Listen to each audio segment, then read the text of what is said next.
Meski hanya diikuti 15 pemain, Sriwijaya FC tetap menggelar latihan rutin sebagai persiapan menghadapi PSPS Pekanbaru.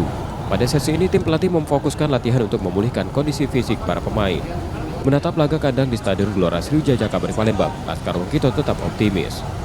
Para pemain diminta mewaspadi kekuatan PSPS Pekanbaru, serta tampil disiplin, konsentrasi, dan kerja keras. Karena posisi kita di bawah, jadi kita harus waspadai semua lah. Yang penting saya tekankan ke anak-anak yang itu tetap harus konsentrasi dan harus kerja keras. Karena kalau kita mau menang ya harus kerja keras. Dari 13 pertandingan yang telah dijalani, Sriwijaya FC sejauh ini mencatatkan 2 hasil imbang dan 11 kali menelan kekalahan. Nur Muhammad, Kompas TV, Palembang, Sumatera Selatan.